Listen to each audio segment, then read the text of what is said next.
student archivist at Maryland's annual symposium, Americana.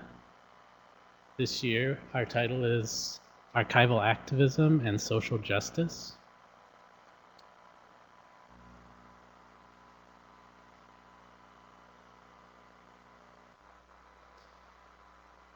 And first, I'd like to thank the band for a great performance.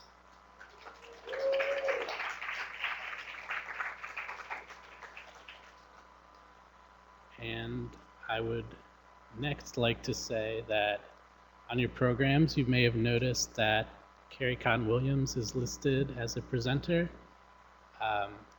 She had to cancel at the last minute due to a personal matter, so we are lucky enough to have here Diane Travis, who is from the iSchool at Maryland, and she agreed to fill in at the last minute, so we're very grateful for that. And to get things started, I'd like to introduce Dr. Brian Butler, Dean of the iSchool.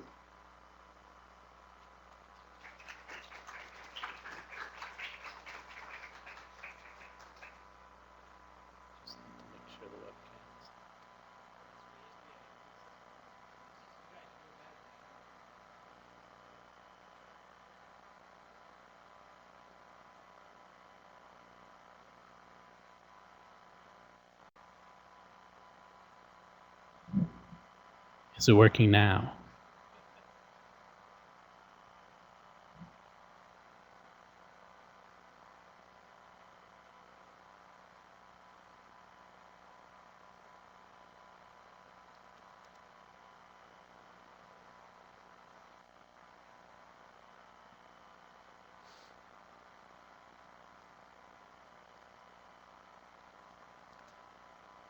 All right, we're just going to start, and then if they have issues, we'll fix it.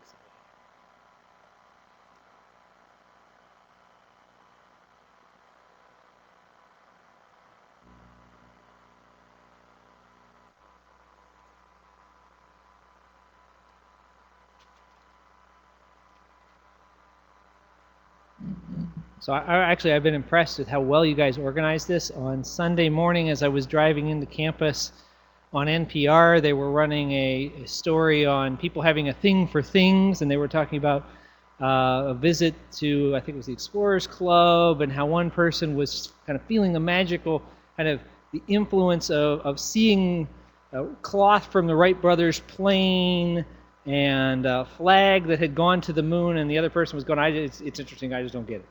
And so I heard that, and then I came in and I went home and I saw that in the Washington Post they had the parade, and it was all about the presidential libraries, in particular the archival components and materials associated with presidential libraries. And so I was just very impressed how you orchestrated a media lead into this on such a level. So very good. So one of the things I will say I've learned as the interim dean, working with archivists, is that archivists are some of the most delusional, arrogant, disconnected, crazy people you will ever meet. Oh, wait a minute, no, that doesn't sound so good. Let's try this again. That archivists are some of the most imaginative, idealistic, ambitious risk takers you will ever meet. Sounds better. And here's what I mean. I have routinely started telling people that if you want to see a user-oriented information professional, look at an archivist. Because not only do archivists think about the user standing in front of them, they're also thinking about users, in many cases, that haven't been born yet. So they're thinking about a population of users and they don't have the luxury of asking them what they need, because they're not there. And that's a kind of user orientation that if Silicon Valley could learn, we wouldn't have some of the problems that we have with inclusion and with accessibility. And so that's something that is amazing. The second thing is, archivists are ambitious. I have, not while at Maryland, but before coming to Maryland, I was involved in a discussion between some folks at a technology company and some folks at, actually I think they were from the Smithsonian. And the question that was asked was, what about the long term? And the technology company folks said, well, we have backups that are stored, we're fairly, we've got, at least they'll be around for a couple years at least, To which the Smithsonian folks, and again, I think it might have been somebody from NARA now I think about it, but they were saying, we have documents from 200 years ago that are still occasionally referred to, not because they're artistic, not because they're historical, but because they're legal treaties. Essentially, that's cute, a couple years. The idea that you can build an institution, that you can build systems, that you can build resources, and think on the scale of years, of decades, and even on centuries, is ambitious. And it's not something you see in the United States in particular, but in the communities that we work in, that's not the typical timescale, and that's very ambitious. Archivists are powerful. Very simply, decisions you make today affect what it is possible to know tomorrow. Choices you make today affect how people will engage the world tomorrow. The world that exists, at least in a socially constructed sense, if not a material sense, will be that way because of choices that get made by people doing the work that you're doing today. And that's an incredibly powerful, but usually unrecognized position. And then last of all, archivists are risk takers. You could focus on the easy choices and the easy design problems.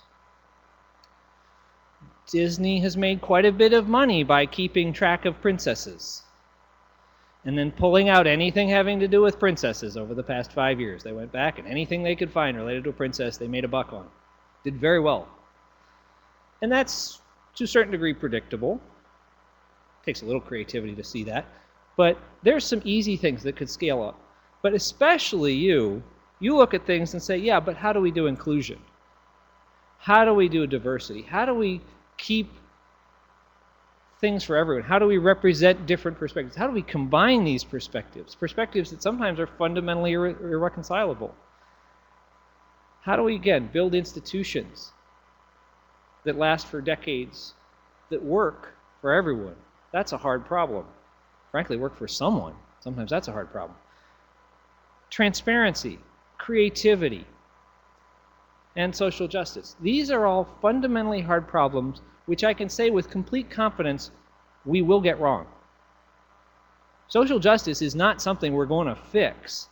It's a hard problem, but it's a worthwhile problem. Inclusion is a problem that we will get wrong, but it's an incredibly important problem. Transparency is a hard problem that we will get wrong, but it's incredibly important that we work on it, that we get better at it, that we try. This puts you in a category of people that has ambitions, that's willing to take risks, and was willing to think imaginatively and creatively about things that many other people look at and say, that's just too hard. It's not something I can do. And so with that, what I'd like to do is thank all of you for being a little bit crazy, being willing to take on that problem, those kinds of things, willing to think about these things, and be willing to learn how to do that better. And today we're certainly going to recognize some people that have spent their entire lives doing exactly this, some wonderful models, and hear about some other people that are doing right now in different interesting ways. With that, thank you very much for organizing the event, and I look forward to seeing you a little bit more. Thank you.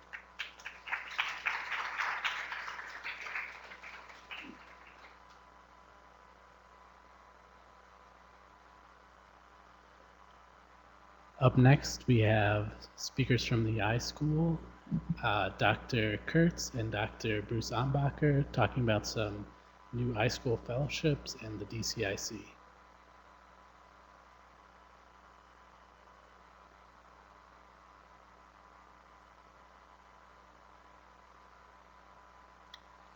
Thank you, Joe. Good evening, everyone. It's my pleasure tonight to talk about a new fellowship, new scholarship that's being established here at the iSchool. It's the Bruce Ambacher Fellowship for Digital Curation. And before I say a little bit more about that, let me give a little background, a little context for how it is we've come to tonight. And then after I'm finished, Bruce is going to talk a little bit, and I think it'll be of great interest to everyone here about his career working with electronic records and digital records and the path of a career in that field.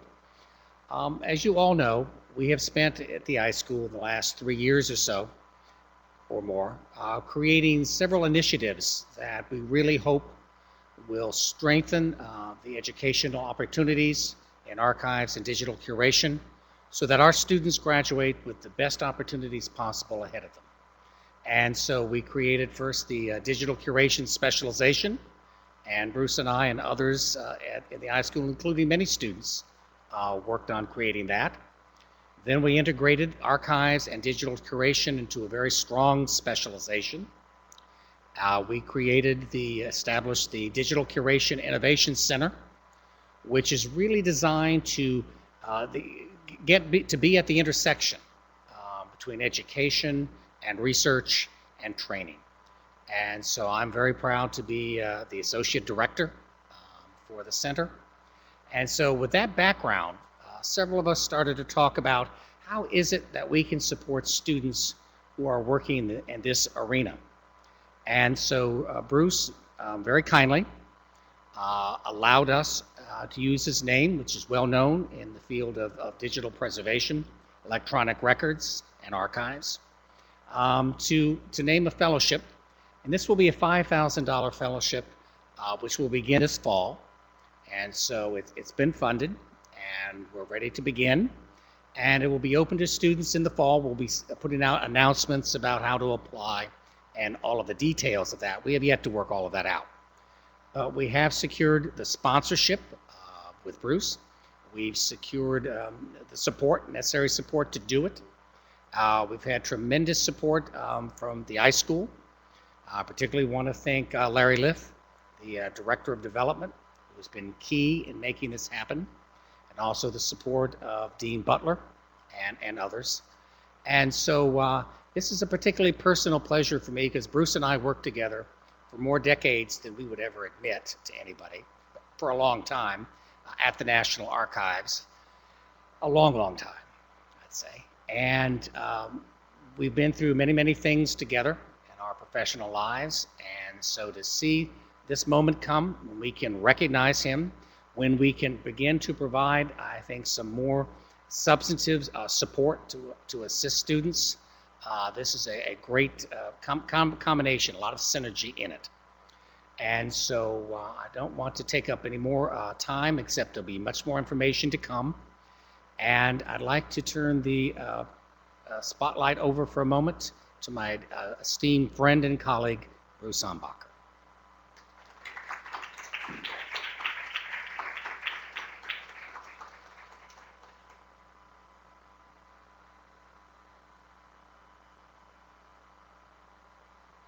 I have to say I was really honored when the iSchool, Michael, chose to name this fellowship in my honor. And in many ways, I view it as really a culmination of my career, and it certainly is a true high point. I'll now give away Michael's secret. I began my archival career at the National Archives in 1976. I was an accidental archivist, as many of the folks were at that time. I was an unemployed PhD in history, but I had one significant difference. I was a cliometrician. Anybody heard that term? A few. I had used statistical analysis in some major parts of my PhD dissertation, which gave me a leg up in being hired into a brand new division in the National Archives called the Machine Readable Archives Division. As a PhD in history, I thought, well, I'll go to the National Archives. I'll be there for 3 to 5 years. The academic world will open up again, and I'll find a nice cushy position, and go back to my research and teaching and scholarship. Let me ask the Hill students, has the history career field opened up yet? That's my impression. We're still waiting. I was fortunate to land a position, and I was fortunate to be in the Machine Readable Division because we were, in essence, a mini archives, a mini National Archives. We had responsibility for all aspects of the archival program, which is unusual in an institution that big. We had responsibility for pre-accessioning records management, appraisal, outreach, preservation, accessioning, and description, all of it was in our small unit. So I got to be quite rounded quite quickly. In fact, my first supervisor said, Bruce, I want you to develop the procedures handbook. With all the rules and regulations for this division. But why in the name of God are you giving that to somebody that's been here for just a couple of months? Folks, there is no better way to learn a program and learn what should be done and how it should be done than have to write all the rules and procedures. I'm not saying it's fun, but it's very educational. So I had a very good start. I also quickly learned service to the profession is a vital part of being an archivist. My supervisor at the time was the editor of the Mid-Atlantic Regional Archives Conference's newsletter. And in those days, it was all put together by hand. We didn't have computer graphics and, nice left and right justified columns and all that stuff that goes with. I mean, newsletter day is a snap by comparison. But in just a few weeks, I'd become a member of Merrick, and I was, quote, the assistant editor of their newsletter. But it was service. It got me exposed to the whole profession and to what was going on throughout the 7-state area. I also joined SAA and served on a lot of committees and was co-chair of a host committee, co-chair of a program committee. Eventually was elected to council, and prior to that, I was named a distinguished fellow. Hot dog term, but it was a recognition of all the work that I had done. I also gave back to the profession in terms of producing articles, workshops, editing books, things that would provide the knowledge that I was picking up back to the broader community.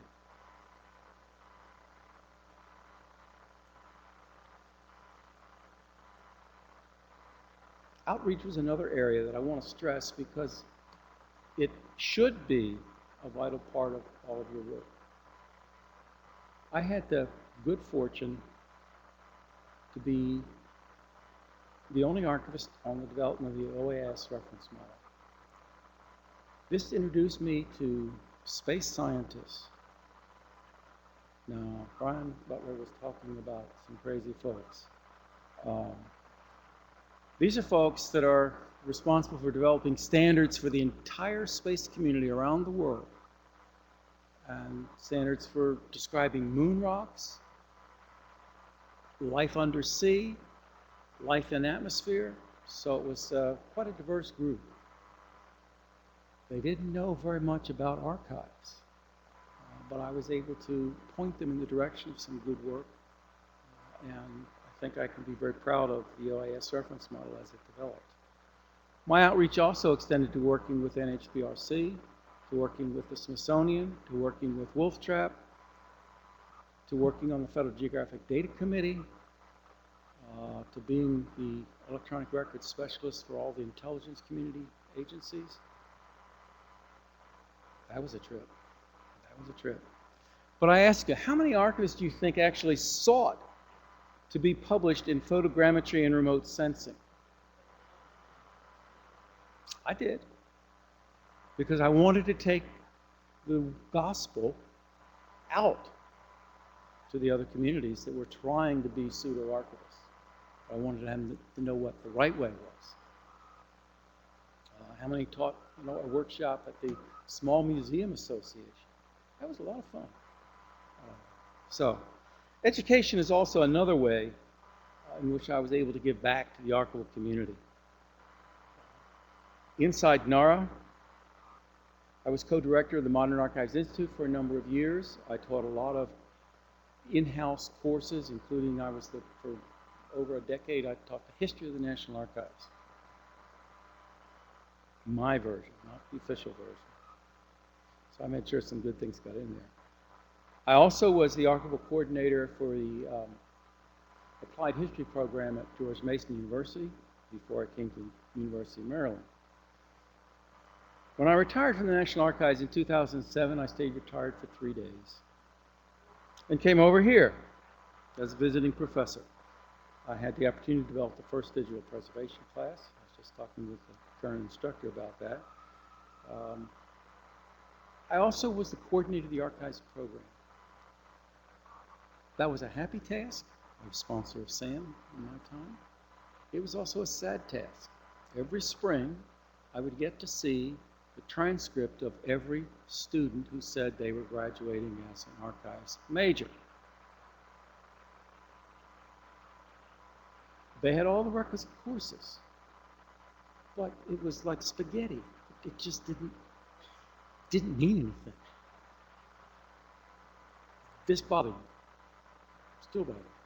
So that's really the inspiration for what started as the new curriculum, in which mushroomed with all the support from students, from faculty, from former students, from employers. We surveyed all of them as to what the new curriculum should be and what things they would like to see in it. And I think we were very successful in developing a new program, which really is now in full bloom.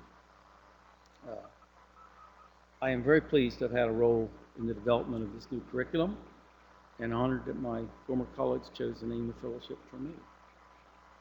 But what pleases me the most, as Michael just said, is that this fellowship will enable a student to pursue a career in digital curation, helping to ensure that those records will be preserved and accessible for future generations, not just as Dr. Butler mentioned, for just a couple of years. We're talking about long-term preservation, the generations that have this. So with that, thank you very much.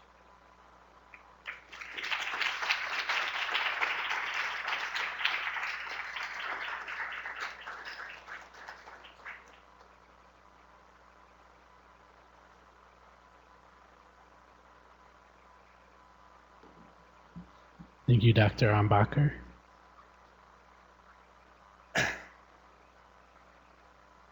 This point in the evening is when Sam gives out the Distinguished Alumni Award. Each year we present an award to one of our alumni from the iSchool who has shown a commitment to fostering and exemplifying the archival profession. These are pretty broad categories, but I think that David McCartney certainly lives up to this and more.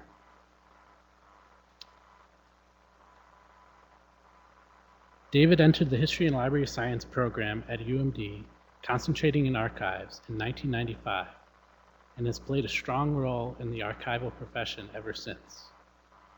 He was actually there at the founding of SAM. If you look in the photo, this is SAM receiving its official recognition as an SAA student group. There David is in the back, right? David would eventually become both secretary and president of the group before graduating from UMD in 1998. After graduating, David held multiple positions in the DC area, including right here on campus in the Broadcasting Archives. In 2001, he returned home to Iowa and became university archivist at the University of Iowa, where he has been ever since. While there, he has focused on documenting diverse and underrepresented university groups, such as persons with disabilities, LGBTQ, African American, and Latinx communities. David has also shown a commitment to the profession through his work with professional organizations like the Midwest Archives Conference and SAA. He also volunteers his time at multiple historical societies and nonprofits, showing his further dedication to the cultural heritage profession. These are just some of the highlights of the numerous accomplishments that occurred over his archival career. From these brief examples, it is clear that David is deserving of the title Distinguished Alumni. I would like to thank David and his partner James for traveling from Iowa to be here tonight, and it is my pleasure to present on behalf of the UMD iSchool and SAM the Distinguished Archives Alumni Award.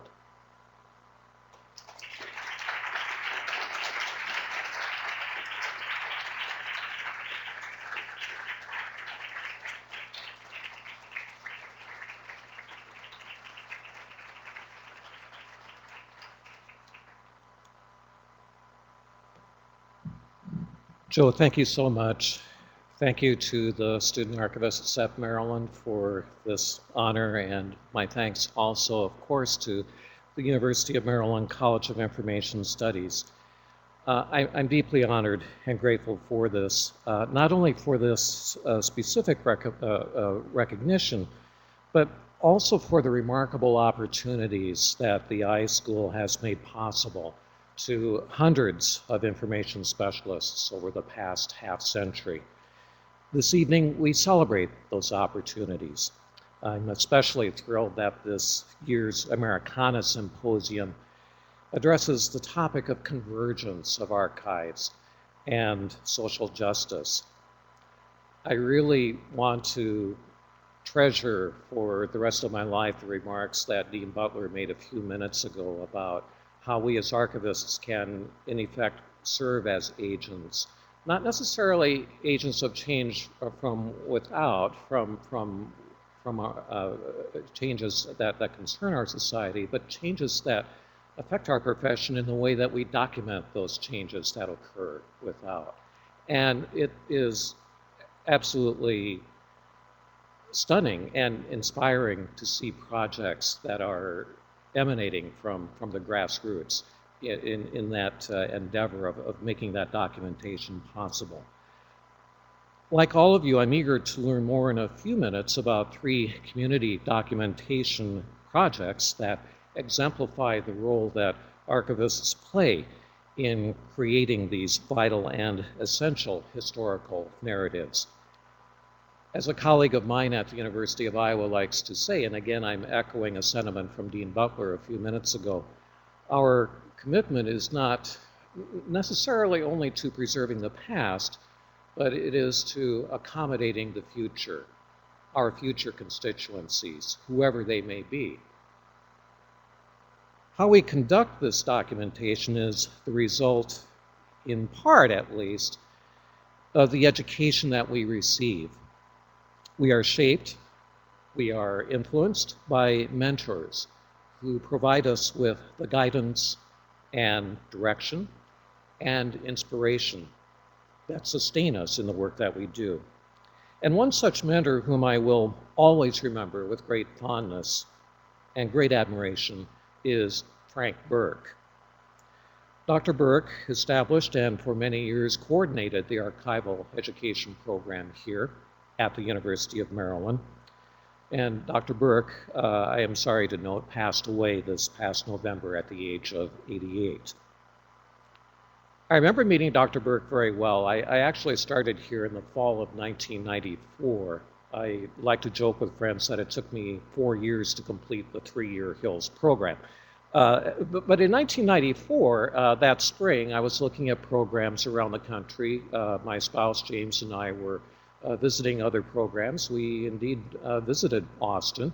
We visited Vancouver, Ann Arbor, Madison, and College Park. And I remember very, very well one afternoon in April of 1994, I had an appointment to meet with Vicki Renke. At that time, Vicki was the Director of Student Services in the College of Information Studies. And we had an appointment. We were scheduled to meet for a few minutes, and I was looking forward to talking with her about the curriculum, about the program in general. And at one point she said, you know, I think Dr. Burke is in his office right now. Let's go up and see if he's in, and if he is, you may want to sit down and talk with him for a few minutes. And I said, that would be wonderful. No appointment. I had made no advance appointment to see him. There was no warning really to him that I was going to be in College Park. But he very graciously dropped whatever he was doing, showed me around. He gave me a very impromptu tour of what we called at the time CLIS, the College of Library and Information Studies. And his enthusiasm was just infectious. It was absolutely clear that this was a member of the faculty here who was very deeply dedicated to the profession of human activity documentation. And by the end of that afternoon, we were sold. We were already planning to move, and we were quite ready yet to measure windows for curtains, but we did have a very, very clear sense that in the fall of 1994, this was going to be our home for at least a few years. That afternoon, when I met Dr. Burke, he invited me to sit in on a lecture that he was scheduled to present. It was a part of his course that he had designed and had taught for many years, the archivist, the librarian, and the law. It was a very significant course in terms of understanding the legal implications of the work that we do. And that afternoon, I don't remember the context of it, but he used the expression, keeper of the flame. We are keepers of the flame. And that stayed with me. It was an expression I had heard before, but I hadn't quite heard it in the context of a classroom setting like that. And it seemed absolutely pertinent to whatever the topic was at hand at the time. And it again reinforced in me the gravity of the work that we do, the importance of the work that we do in terms of human activity documentation. Dr. Burke was a pioneer of automation. He was always looking for ways to deliver information about archival holdings to researchers more accurately, more comprehensively, more quickly. And he did this well before the internet became a part of our homes. He advocated for archives not only in the technical sense, but also as a humanistic endeavor. It was a value that he espoused when he was with the Library of Congress, later in the 1980s when he served as acting archivist of the United States, and of course here at the University of Maryland as an esteemed educator. I will always remember Dr. Burke's intellect, his generosity, his devotion to his students' success, and his wry sense of humor. Those of you who knew him know exactly what I'm referring to. During one of his lectures in his manuscripts course, he reminded us, sitting in the class that evening, that in our quest to develop collections that offer candid documentation of the human experience, he said it's really a lot better, it's a lot more productive to spend a half hour with the devil than an afternoon with an angel. I loved it. I absolutely loved it. Now, he was exaggerating a little bit, but I thought his point was very well taken. And the larger mission that he sent to all of us who took his classes was quite simply, keep that mission in your heart and in your mind, that when you document the foibles as well as the successes of human activity, that we ultimately are at the mercy of the historical record that survives. In my work at the University of Iowa, which is another Big Ten school, I also might mention that when Joe emailed me, I was absolutely stunned to learn this news, but also quite relieved because it arrived the morning after our beloved Hawkeyes men's basketball team lost to the to the Terrapins. I'm not bitter, no, not me. 6-point loss, 74-68. Oh yeah, back to the project that colleagues and I at the University of Iowa have been working over the last 2 or 3 years now. Actually, it began back in 2013. Is an effort that we have taken to calling the Historical Iowa Civil Rights Network, or HICORN for short.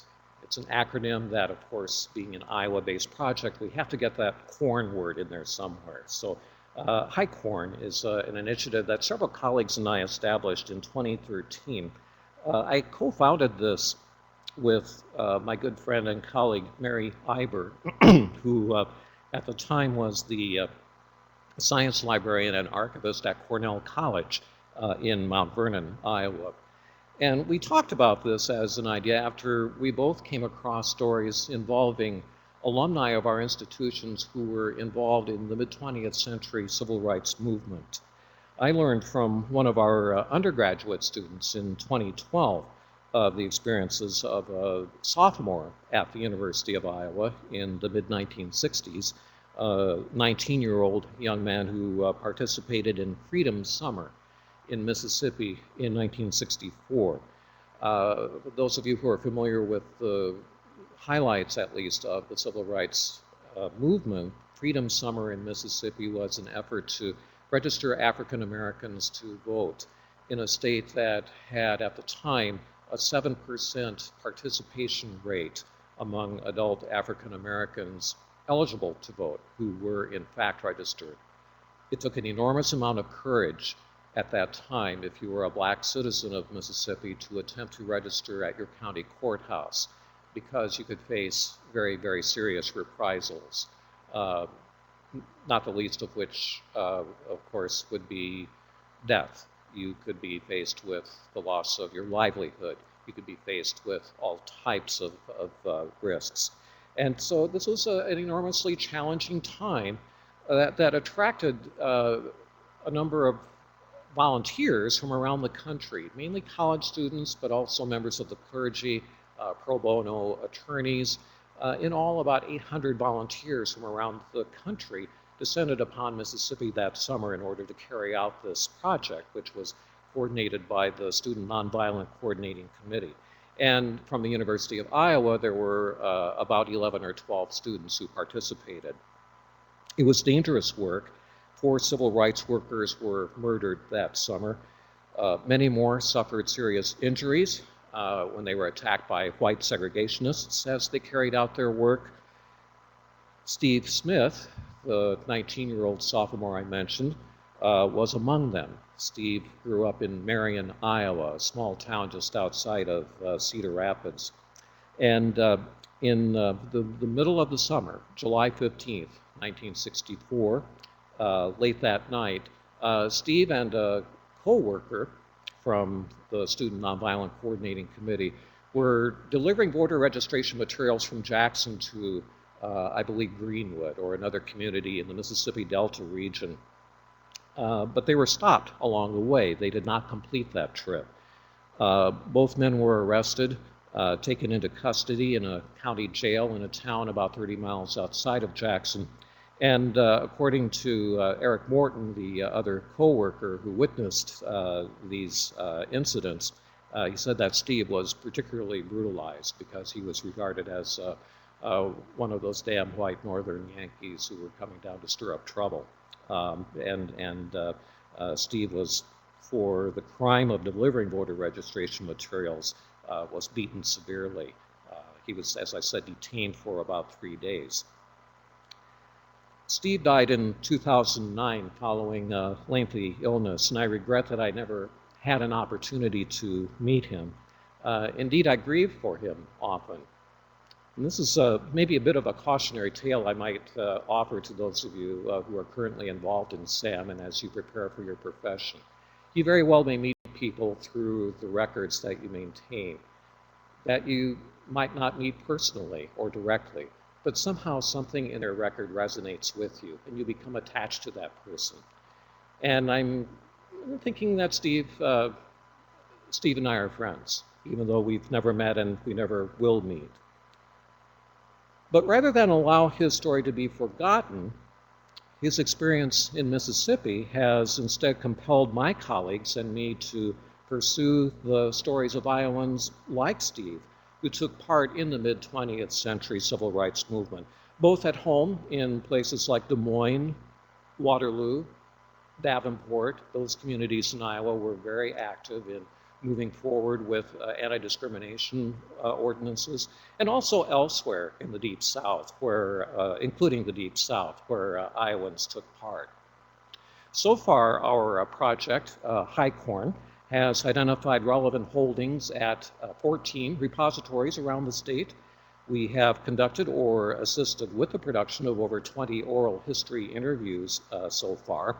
And we're developing a website in cooperation with the University of Iowa Department of History. They have a project similar to StoryCorps, if you're familiar with that, through National Public Radio. They manage a project called History Corps, which is a very subject-oriented project that allows lay people, non-academics, to spearhead documentation efforts.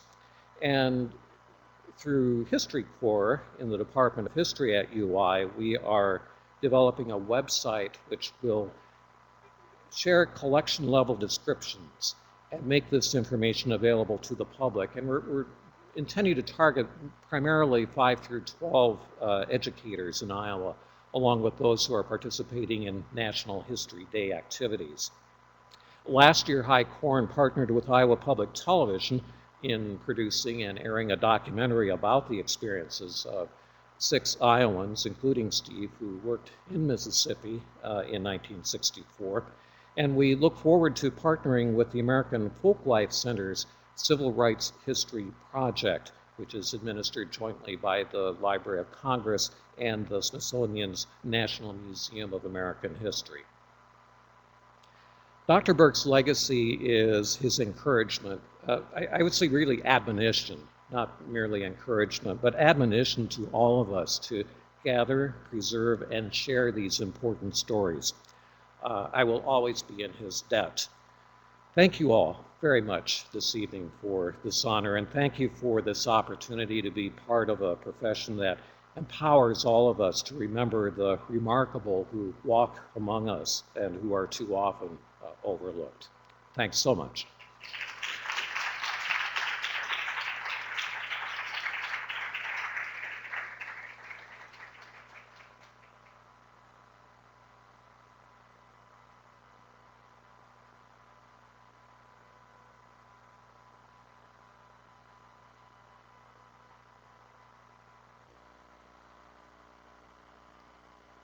Thank you, David. Can you all hear me? Great. My name is Sarah Jones. I am the web mistress of the Student Archivist at Maryland. Our first speaker is Katya Herring. She is the project archivist for the National Equal Justice Library at the Georgetown Law Library. Her speech is entitled Archives and Digital Divides.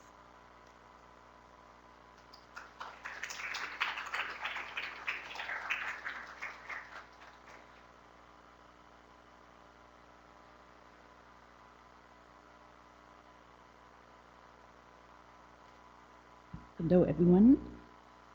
I have to find my speech first. I wasn't quite.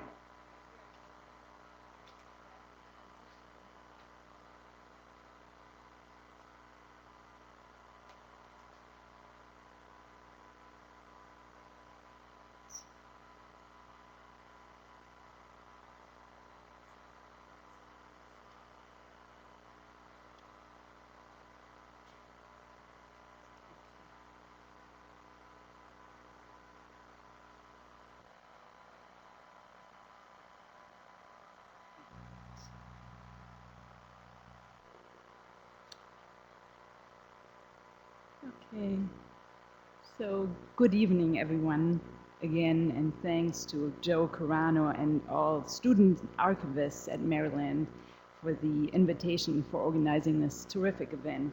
I look forward to hearing the talks by Denise, Meringolo, and Diane Travis, and especially to our discussion.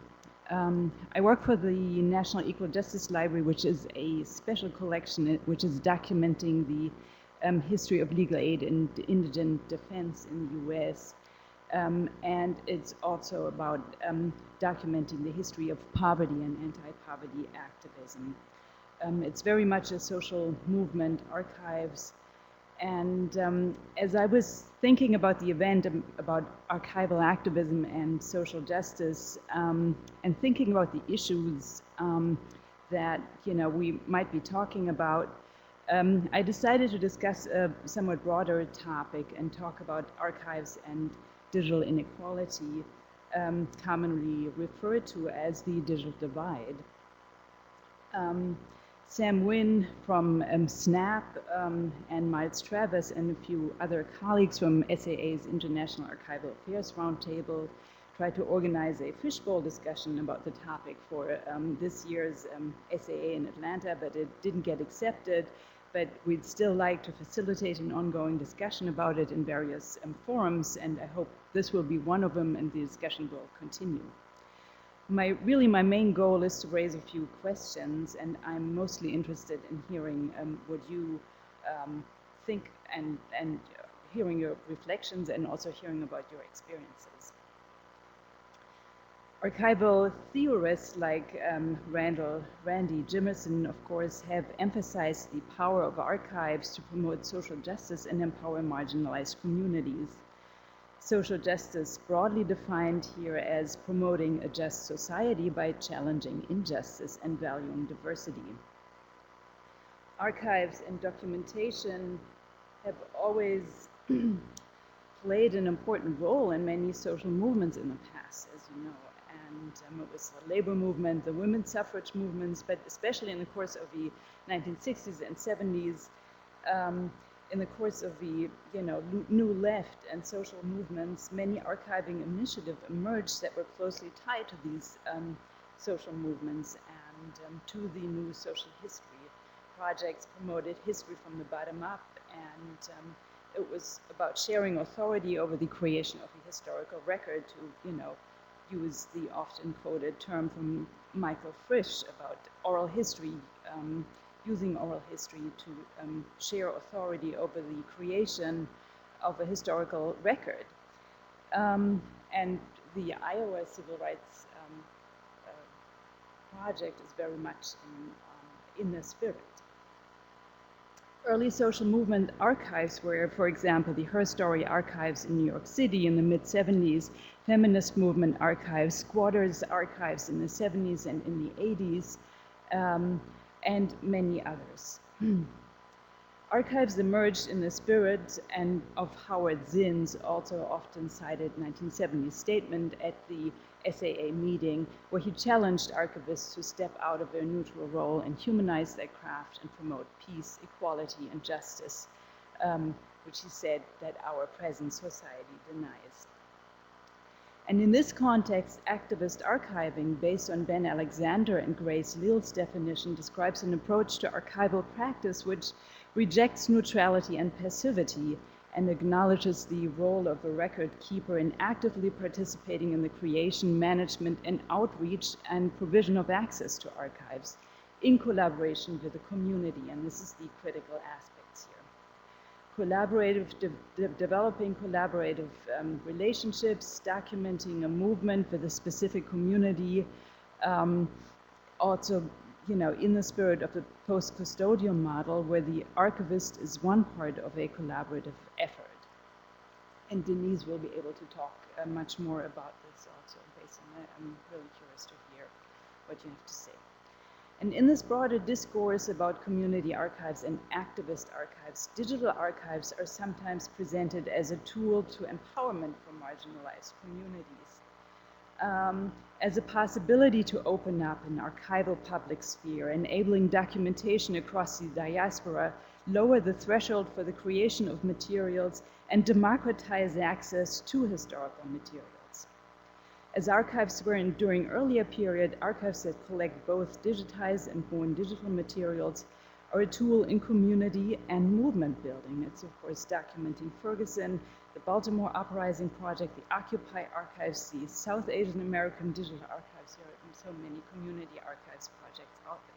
Some of these are physical archives, some are mixed, some are purely digital archives, like the South Asian American Digital Archive. So when reflecting about archival activism promoting social justice, as these projects proliferate, we do have to think about the implications of digital inequalities on archival work and on archival activism. As you know, there has been a lot of research on the digital divide, a phrase initially coined by the founder of the Children's Television Network, Lloyd Morissette, to describe the technological chasm between the haves and have-nots in society. Initially, the debate on the digital divide focused on the gap between those who have access to digital technology and those who have not. It was phrased very much in terms of bridging the digital divide. Often there's a sort of underlying technological determinism there, providing access to technology, for example, through expansion of broadband and the Necropontes initiative. Community technology centers and public libraries have been important components of national initiatives to provide public access to computers. The debate, however, has moved, here is some The debate, however, has moved beyond the binary characterization to more nuanced concepts that focus on the many dimensions of social, economic, and cultural inequalities in the new media age. An access divide, a skills divide, an economic opportunity divide, and a democratic divide where citizens are excluded from participation in e-governance and, for example, returning citizens because of lack of access to resources. So the focus is not only on whether or not people have access, but also how they use digital media and how technology determines their lives. Of all the focus on digital divides, there has been less attention on studying divides in content creation. One of a few studies has been recently done by a British researcher, David Blake, who found that online content creators tend to be from relatively privileged groups, and the content is biased toward what is most interesting to them. One of my favorite analyses is from Virginia Eubanks. I don't know if any of you have read it. It's a wonderful book. It's called Digital Dead End. She worked with a group of low-income women at YWCA in upstate New York and discussed the impact of technology on their lives, and found in the course of his research this whole concept of a digital divide much too simplistic, and then worked with the women to use technology as one tool to serve social justice. And in the course of his work, it was really her aim to shift the focus away from skills that somehow are supposed to be transferred from one end, from the haves to the have-nots, to nurturing a dialogue and to promoting a critical technological citizenship, which is a critical use of also new media. So, when reflecting about activist archives and digital inequality, we have to look at the impact of inequality in all stages of the archival process. It's on the creation of the archival materials, their management, including the description and arrangement, ability to access the materials, and preservation. If online content creators tend to be from relatively privileged groups, what impact does this have on archives that rely on the submissions generated by these users? How can archivists collaborate with communities marginalized by poverty, race, immigration status, and other factors? Does technology hinder or help here? What are the experiences of collaborative community documentation, research, archiving projects that use digital media? What is the role of public libraries in facilitating access? On a larger scale, what are the ethical implications of archival collaborations between developed and developing countries, like the digital initiative of South Africa Archives Aluka collaboration, which was pretty much a failed project, where South Africans accused, some South African scholars accused the Ithaca network of digital imperialism, sort of, stealing heritage by digitization. How can Virginia Eubanks' model of critical technological citizenship be applied to activist digital archives? Thank you.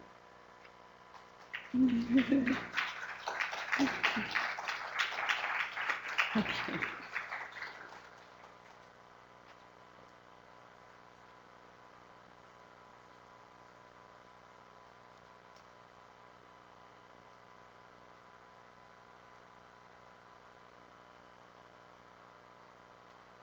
Thanks again to Katya.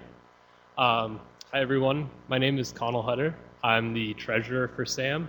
And our next presenter is Diane Travis.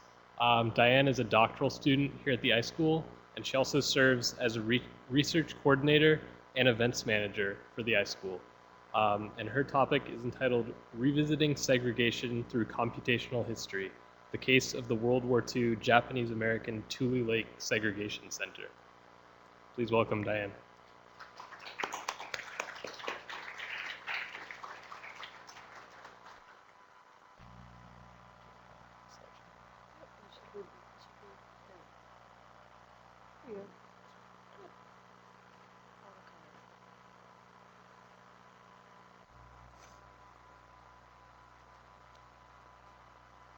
Thank you very much, and I'm really excited to be given the opportunity to speak, even if it was last minute. So I'm here to talk about one of the projects that's currently going on at the Digital Curation Innovation Center at the iSchool, the DCIC.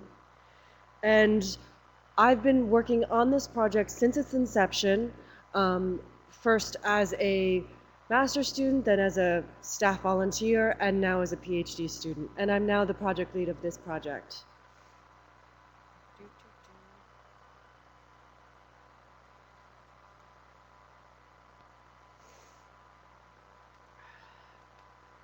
All right, so the DCIC has two broad categories of projects, as described here, and the one this Tule Lake project is what we've called it, is actually falls under the Justice, Human Rights, and Cultural Heritage, which dovetails really well with the subject, the theme of this year's Americana. And what DCIC, a lot of their projects does is look at big records. So just like big data, looking at big records. So archival records at scale. So what the emerging term that's starting to be used is computational archival science, CAS. And these big records are given archivists, researchers, family historians, and social activists the foundation to ask different types of questions and see large patterns, especially of things like dispersed people or people who have been serially displaced. And so, let me tell you about this project. During World War II, after the Pearl Harbor attack in 1941, President Franklin Delano Roosevelt signed Executive Order 9066. This is one of the only executive orders that if you check in Wikipedia, comes up almost immediately when you put an executive order, because this is so well known and cited. And what this order did was it called for all people, citizens and non-citizens, in the Western United States of Japanese descent to be rounded up and collected and put into holding pens, which then turned into the internment camps. Over 120,000 people were rounded up. They lost everything, property, businesses, anything that they could not physically carry, they were not allowed to take with them. And so people lost everything and were herded into these camps, oftentimes in different states than what they lived, and were forced to stay there under barbed wire and machine guns. The machine guns, which here's a top of a guard tower with the guns pointed inward.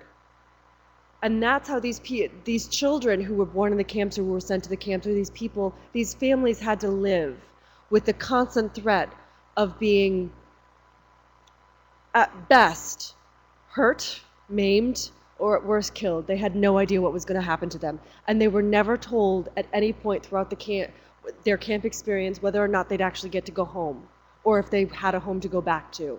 And some of them didn't. So,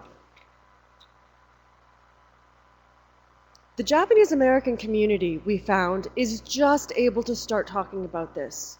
This is not right now, this happened decades ago, but because of the type of community they are and this horrific trauma that they all sort of shared, this shame on their honor has prevented them from talking.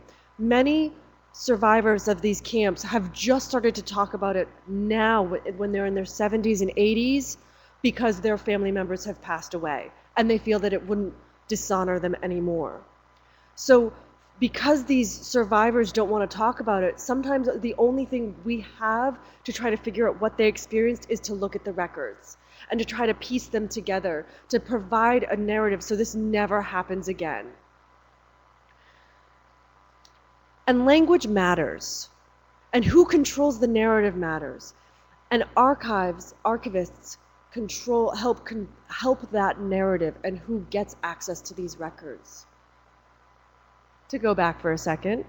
So in the middle is the actual sign that's put up after the executive order, which was, you can still find them these days, but they were put up all over the West Coast and in Hawaii.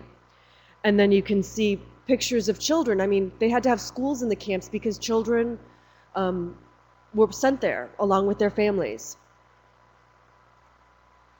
Here, Tule Lake is a special camp. Out of the 10 internment camps of the World War II era, Tule Lake was special. Midway through internment, it became a supermax prison because they put out this loyalty questionnaire. Really poorly worded, not actually translated to Japanese, not explained. Every internee had to take it. And if you answered the 2 particular questions wrong, you were sent to the supermax. No questions asked. And your family weren't told where you were.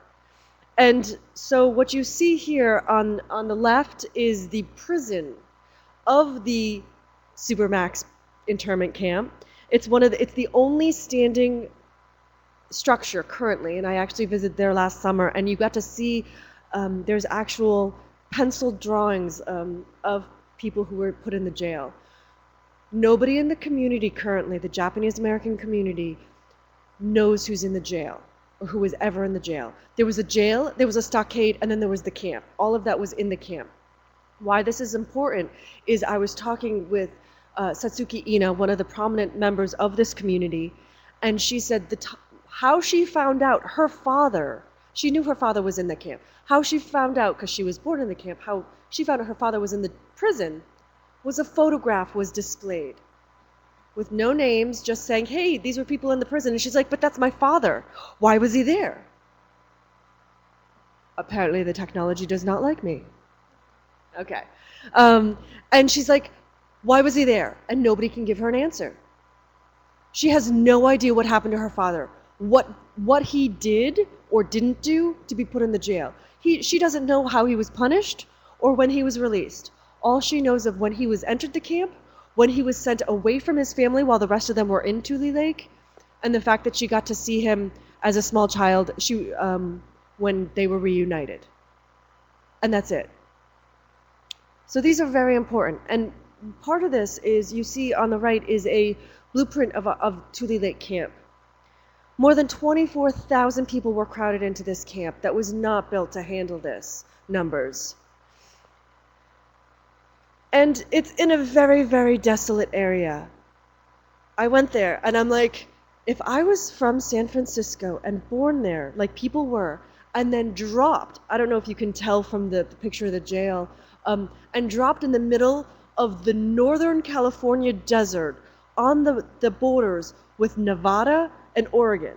There is nothing there. It's bitterly cold in the winter. There's no trees, so the wind just whips right through you. And in the summer, it's incredibly hot. And this is back in the 40s. They had tar paper shacks. That's it. They had shared latrines, they had shared laundries. And I'll show you a bigger picture of the blueprint actually later. All of this to say is, this is the context for this project. It's very contentious. It's got a lot of emotion built up. And it's incredibly important. We wanted to do something and be in this space to try to give back to this community. So there was 2 major goals for this project. The first one is, as you see here, there's these boxes of cards, and these cards are actually metadata. So at NARA, it was, and I know this is frustrating for archivists, they were recently discovered by people in the community going, wait a minute, what? What do you have? Why don't I know about that? Why don't we have access to that? What these cards are metadata to actual files. Now, we do not have access to the files currently, they're under embargo, of alleged incidences that happened in the camps, all of them.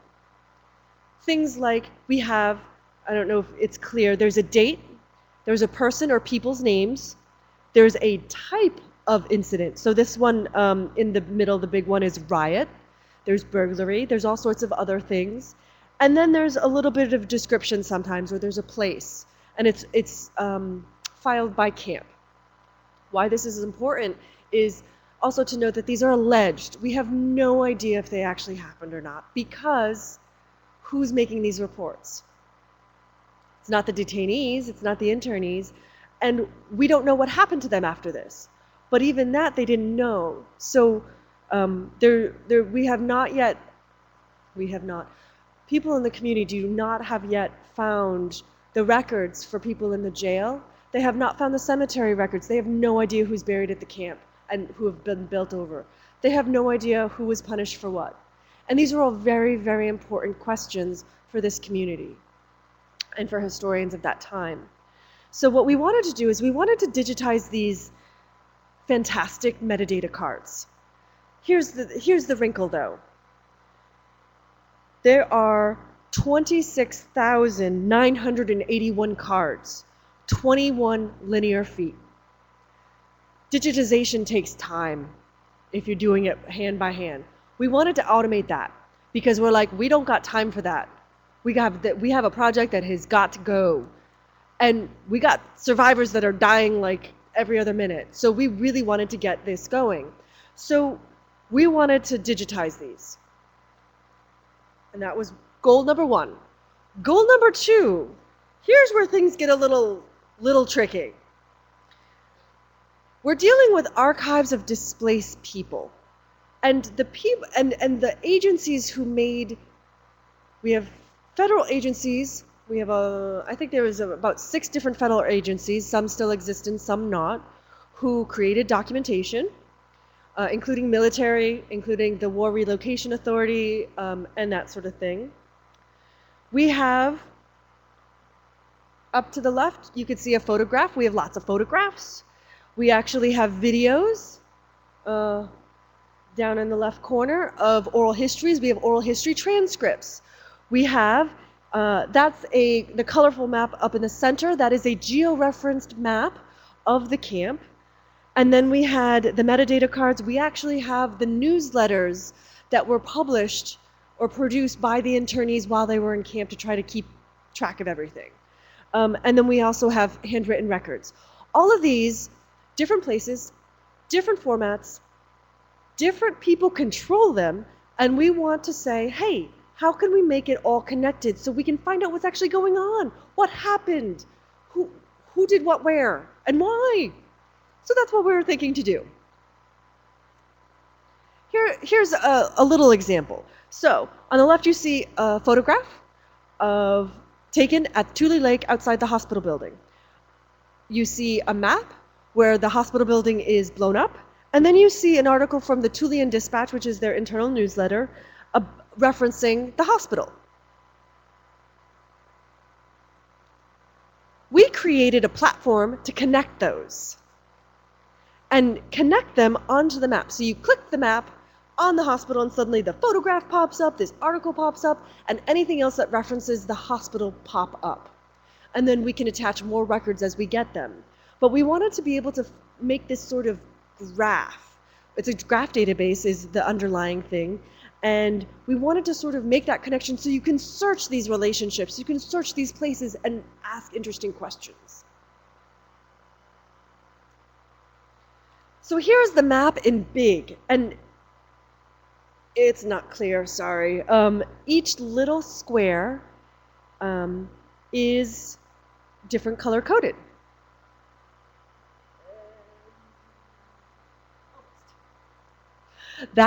Those tiny little boxes are dormitories that hold 4 to 6 families. So now do the math, and then there's shared lavatories, shared laundry facilities, there was mess halls, and then you'd have the administrative areas as well. So we wanted to connect things all to the map, because we thought people think it's easier to think in pictures and maps, so that's how we wanted to do that. And interestingly enough, our pilot worked. We actually put in a bunch of documents, and this is a really bad picture that basically I just wanted to show something pretty while I talked at you, so you can look at something. Because what this is we searched for relationships. We put in We had a featured speaker, the community member Satsuki Ina, who is a clinical psychotherapist as well as a documentary filmmaker, and a prominent member of, because she was born in Tule Lake. We put in her family names and some of her family documents. And we were talking, and we, when she was here last spring, we said, "Who's this person?" And she looked, and her eyes got big, because we'd found this family name, this couple, attached to her family by searching, just searching what we had put in. And she's like, "Oh, that's our neighbors who we live next to in wherever the town was, and we didn't want to be separated from them. We didn't know how long we were going to be apart, so we just said they were our cousins." Our graph database, our platform actually allowed us to search for that relationship, and we found something that would have been a little bit more challenging to tease apart. We were very excited about that. And the hardest aspect, most challenging aspect of this project, and the most rewarding, is we did stakeholder meetings that actually brought everyone to the same table who had never actually talked together. We brought people from NARA, National Park Service, the community, who had never actually sat at a table with NARA. They had just exchanged sometimes heated emails or letters. We had industry partners who's helping us with the technology, and then we were there. And this plays very well into my personal research, which is looking at these records have a life of their own. The information has a life, meaning you can't not be affected reading these stories and finding out these things. And it's important. And we need to take care of ourselves as we work with these materials. And also we need to be careful in how we talk to others and present these. My role in this entire project, I'm not a trained archivist. I have never claimed to be. But my role on this project team was to be the, for lack of a better term, I provided the cultural sensitivity for the group. No, you cannot talk to them like that. You cannot present this information to this community because that's more damaging. We do not want to damage this community we're trying to help, but we need to be honest about what is there. So instead of just saying, oh, the incident cards, I always say, no, the alleged incident cards. So that was my role in trying to provide that counterpoint to it. So right now the project is going forward, but we're trying to figure out, because working with different stakeholder groups takes time, and trust is not something easily built very quickly. It takes time and a lot of effort. So these are just some of the people we tried to bring together to talk about this really interesting context, this really interesting project, and hopefully we can move forward with the majority of them. So, and then our pilot project has been a success because we actually developed the partnerships and we actually got those cards digitized. Yay, that's good. We did it in 6 weeks. And we did, we worked with NARA's Office of Innovation and Research Services, and we actually got them all processed, OCR'd, and checked. They automatically checked it with a database that we had from NARA, from their records of membership of an intern of a camp. We really worked hard to try to increase awareness and offer educational opportunities with these stakeholder groups to try to bring them all to the table and sort of give everyone a little bit even-keeledness. And then we created this online platform to try to create these interesting ways to do some new kinds of research and do some connections with digital archiving materials. And that is my project. I know we're taking questions later, but I did just want to point out that these are a couple of interesting photographs about from the camps and what they had to do, because as soon as the people got to the camps, they were forced, whether or not, I mean, you could have been a president of a bank, but as soon as you got there, you actually had to become a farmer if you wanted to eat, or you starved. Like, people did die of starvation in these camps. So, thank you so much, and I look forward to continuing conversations with everybody.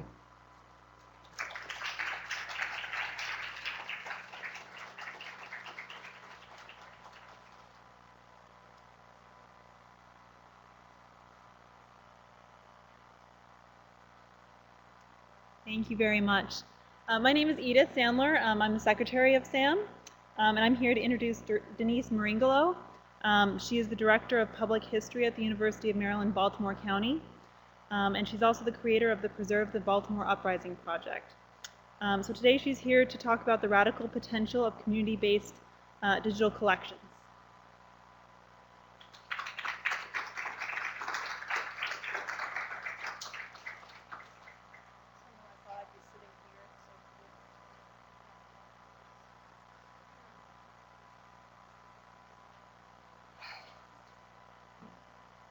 I'm not even going to bother with that. I just want to talk very, very briefly about this project and start by saying that I'm not even going to pretend that I'm an archivist. I'm not an archivist. I'm not trained as an archivist. I'm a public historian. I'm an accidental academic. I was a museum professional. And what I learned as a museum professional is that collections are not innocent. There is no such thing as a collection that does not have its own history. There is no such thing as a collection that is open, and therefore everyone should want to contribute to it. And so when I train my students, I think that my sort of activism, I've kind of taken to calling myself activish as opposed to activist, because I tend to work inside institutions, inside museums, with community preservation organizations to get them to think more creatively about the work that they could be doing in the community.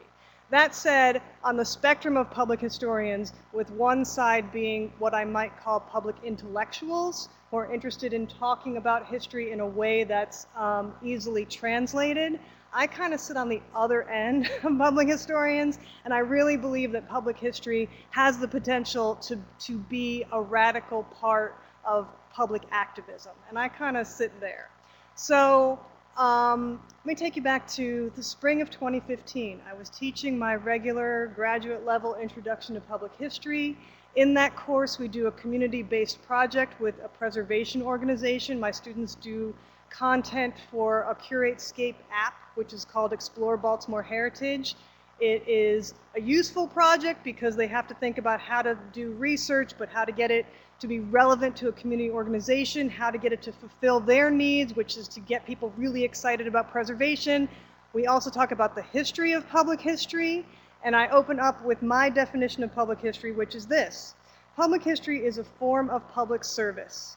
Public historians are trained first and foremost as historians to conduct research, to craft interpretations, and to write well. However, public historians must also be prepared to work collaboratively with partners for whom an understanding of history can have an immediate practical implication.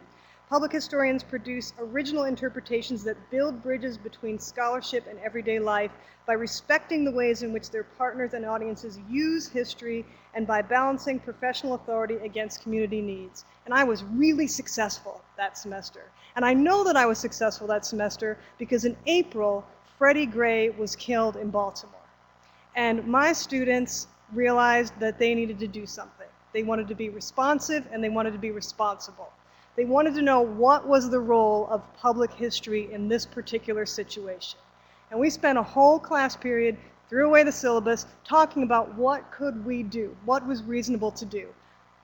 I felt strongly that that was not the time to go in there as a public intellectual and explain to people why they were feeling angry, right? That felt really insulting. I think people knew why they were angry. I think they know the origin of injustice in Baltimore, and I think that they understand kind of what's happening and why it's happening. So that was out the window for me. This was not a place where I wanted to go in there and be an information giver.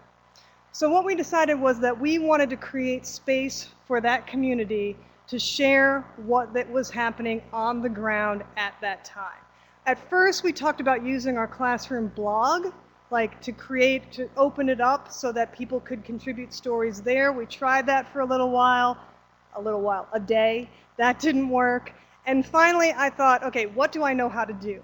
And literally, my digital skills are so small that I'm not even going to try to call up the website right now because I'm too nervous while I'm talking to you to try to figure out how to be digital and talk at the same time. But I know how to use Omeka because I had happened to have taken a digital history training session the previous summer. So I said, okay, I know how to use Omeka. I know there are plugins for Omeka that allow people to contribute directly. And so over the course of a weekend, which for me was insane, I built an Omeka site, which is www.baltimoreuprising2015.org. And it is designed so that it kind of circumvents the needs for a collections policy. There is no collections policy. If you're at a protest and you've taken a photograph, because despite the digital divide, everybody has a phone in their pocket right now. Okay? Everybody is at those events taking videos and taking photographs. And those images will be really crucial for shaping the image of what has been happening in Baltimore. This was really important to us because we were watching the national news and it was using terms like riot. Like, there's a riot happening in Baltimore. But we were in Baltimore, first of all, and second of all, we were listening to the reporters talking about a riot in Baltimore in the Mandawan Mall area, but we were watching the video and realizing that what was happening was students were being released from school. The buses hadn't been allowed to come into the area. The cops and SWAT teams were already there. I didn't see a riot. I saw confused kids coming out of the school, like not really sure what to do. So as public historians, we were very aware that several things were happening. There were actual protests happening. There was property damage happening. Those two things both happened. They may not have been as intimately related as we were led to believe.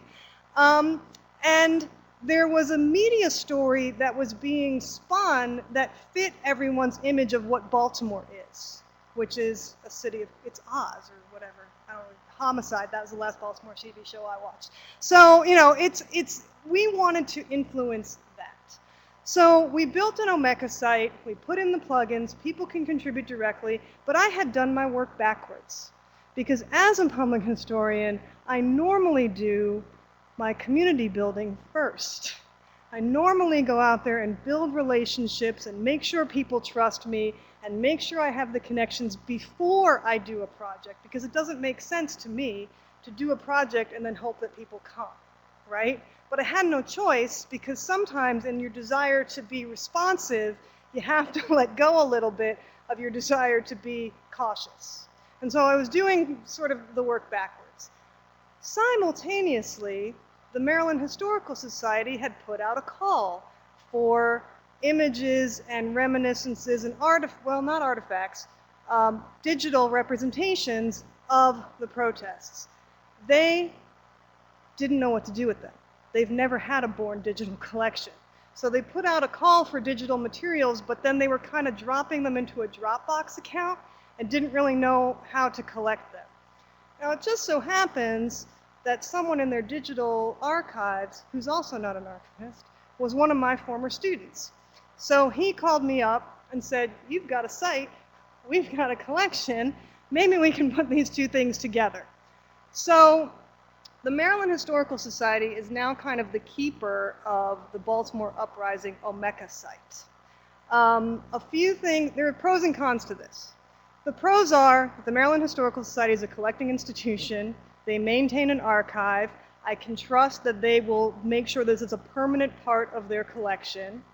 The con is the Maryland Historical Society has never been an institution that the folks in Sandtown, Winchester think of as theirs, right? So now I've got this situation where an institution that has not built trust with the community wants to collect material from the community of people who is directly experiencing the protests.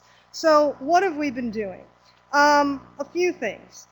First of all, we established an advisory board of people that is, at this moment, largely academics like me who teach community-based either public history or community activism or a variety of things where they already have relationships with schools, with activist organizations, with a variety of groups, and they're going to start using the site as part of their sort of community education and outreach tool. Again, it's backwards. I would not have liked to do this way, but it's kind of history happened, so we were moving in response to it. We'd like the project to evolve so that not only are people just contributing material to the site, but they're actually taking ownership of the interpretation that's happening there, because as you know, Omeka is a digital exhibition platform. And rather than having the Maryland Historical Society or other public historians do the interpretation, we'd actually like the community organizations to do the interpretive work so that they're telling us what the images mean, or they're telling us what's happening on the ground, rather than having us sort of explain to them. That would only reinforce the lack of trust between the Maryland Historical Society and the communities that we're trying to serve. We currently have about 1,900 items on the site. Mostly they're photographs. Mostly they've been uploaded by individuals, some professional photographers, some individual participants in the protests, one or two organizations, but not necessarily the activist organizations. What I can see happening is that a lot of people are posting images to like Flickr, but so they can't really understand why they should also maybe post images to the Maryland Historical Society site. So one of the things we need to do some education about is this notion of Flickr may exist for as long as the company that runs Flickr wants it to exist, right?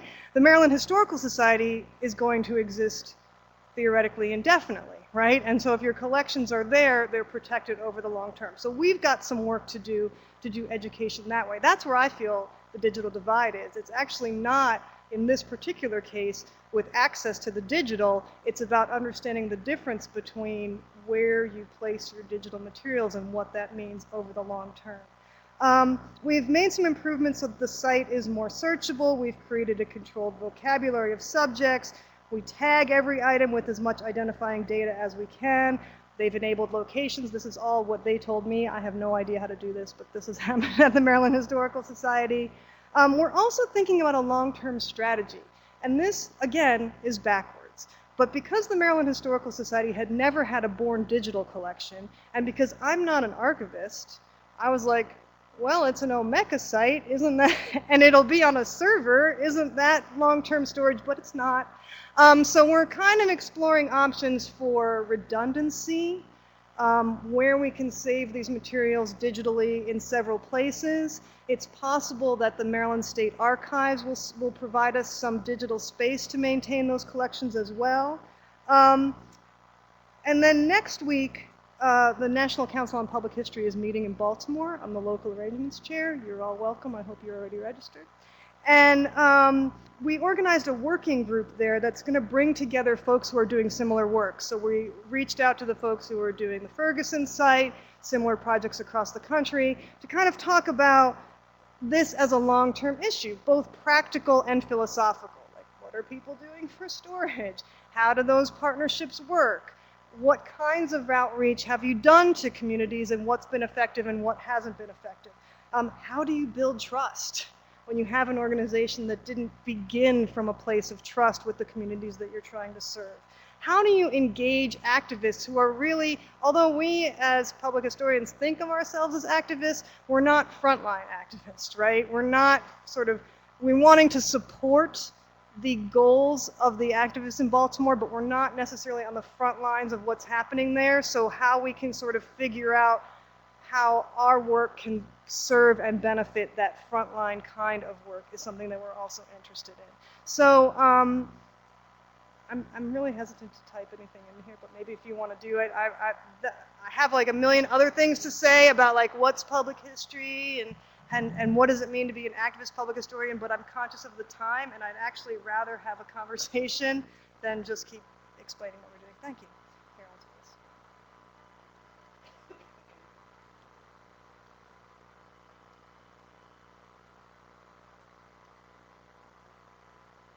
I know, I can't type, I can't spell. I will put it in.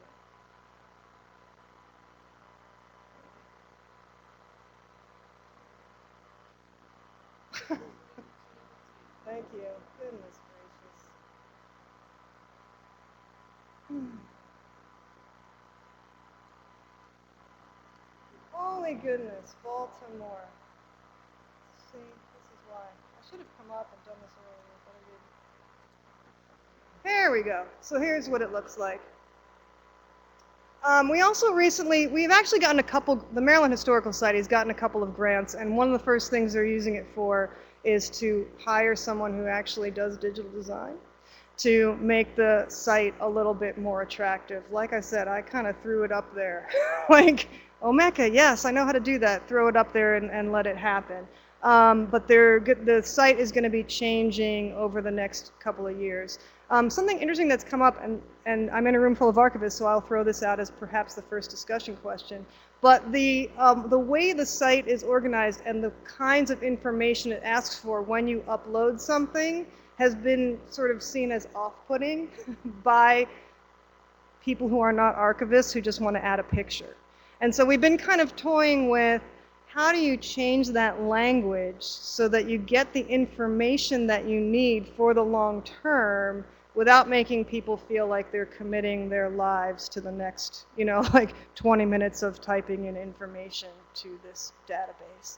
The other interesting thing, the last thing I'll say, is that because it's photographs and because this is current history unfolding, there's been a lot of anxiety about what will become of these photographs, right? It's completely open access. If you contribute something, you don't give up your rights to it, but it is publicly accessible and people can use those images on the site. And so there's been a lot of conversation about, like, what's going to happen if the police use it? What's going to happen if people use it for completely racist or disgusting reasons? Like, what's going to happen if the uses to which this collection is put is not the uses that we intend? And a couple things. One is, so far, no one has contributed anything like incriminating. Like, there's no images that I've seen contributed to this site that we would have to worry about anyone. They're not doing anything illegal in any of the images, which is exactly the point, right? Like, this is what the protests look like on the ground, and they don't look like riots. And the second thing is that so far, we haven't come across an incident where there's been an image used for counter-political purposes. But it is something that we're thinking about, and we kind of feel like we have to have some sort of policy or safety net or something. And we're hoping that that is something that will come out of the working group at the National Council on Public History. So thank you very much for your attention, and I'm looking forward to seeing, I feel like there's a lot of connections among these three projects, so I hope that'll come out. Thank you.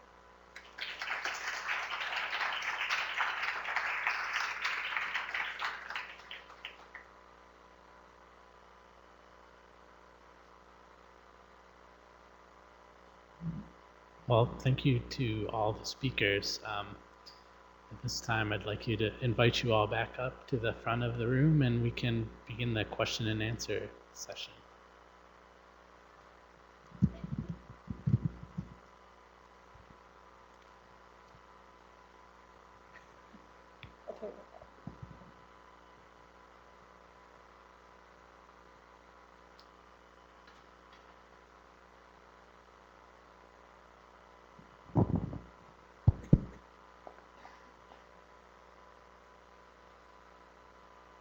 Okay, I guess I will start off just to open things up. What I'm wondering is how you both move these sort of very focused projects into something more integrated with the community, and something also more general than just focused on one specific topic. I don't think that was for me. Who would you like to answer that question? Anyone. You can all take a go if you want. I guess I don't know why it has to be more general. particularly because in the specific case of the Maryland Historical Society and the community in Sandtown, Winchester, there has never been really outreach. If you've ever been in the Maryland, has anyone ever been in the Maryland Historical Society?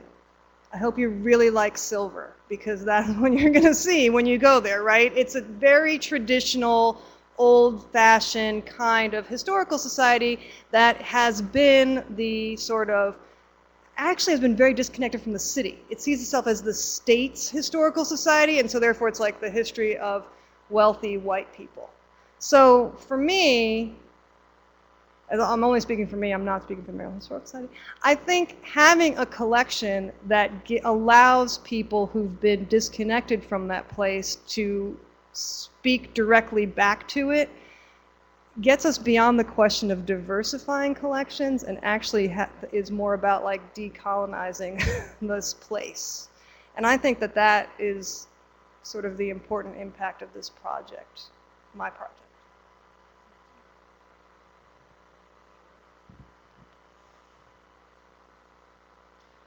For our project, it is very community focused, and what we wanted to be able to do is create this really awesome fleshed out thing and hand it back to the community, because they meet every other year for a pilgrimage, and we wanted to actually hand it to National Park Service so they can integrate it with their some of their educational programming and such. We're still in the pilot present part of it though, so we're not really that way. And the other thing to note is we would love to give it back to the community and have them start to be able to take it as their own and like attach their own family documents, their own diaries and such. But it's still very at the very beginning stages. So we'd love to be able to do that, but we also want to then take what we learned in the prototype and all this other the infrastructure, and then use it in other areas to create other kinds of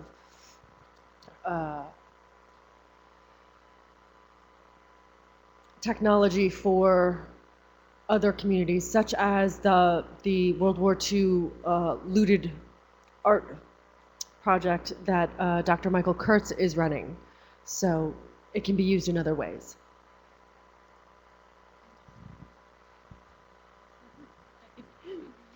Actually, I have a follow-up question.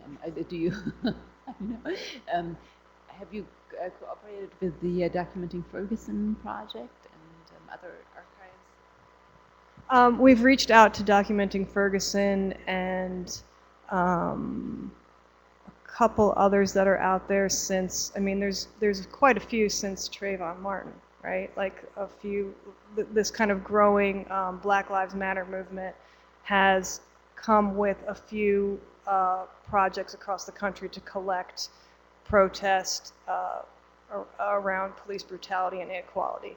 So we've reached out to them. Right now, all those projects seem very distinctive. And right now, I feel like that's right, because sure, you could do an overarching history of American inequality, but when you do that, this is what you lose are the specifics of place and community. And right now, I think the focus on specificity matters more. But we did reach out to those groups to hopefully join us at National Council on Public History next week to kind of enter into a conversation about next steps. Anyone else have a question?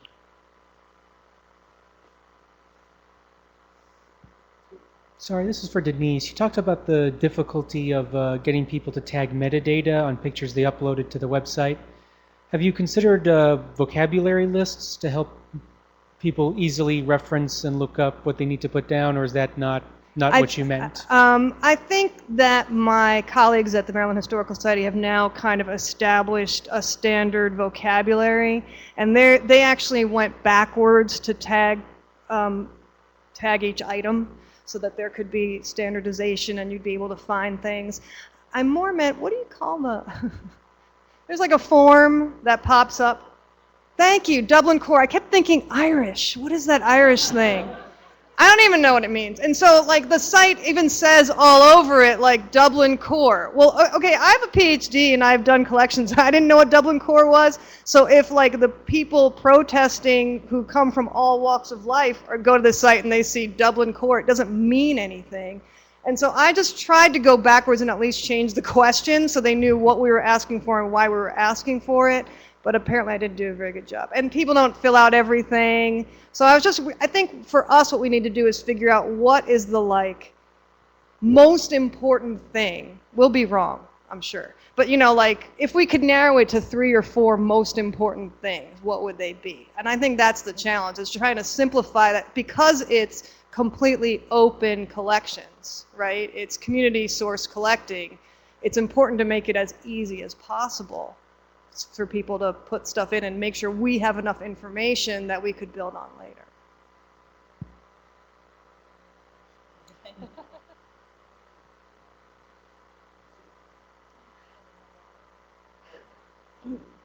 Hi, thank you, all 3 of you. Your projects are really fascinating, and I think it's really great that we can have a forum like this to talk about what interests all of us and what we all care about. Not to keep addressing, is it Dr. Meringolo, I apologize, thank you. So I've lived in Baltimore for nearly a decade, just a few blocks north of City Hall. And I think one of the difficult things about a project like this is that it's still moving, the moment wasn't just an isolated moment of the past, it's still happening, it's still moving forward. And in the professional classical musician community that I'm a part of, there's been a lot of response.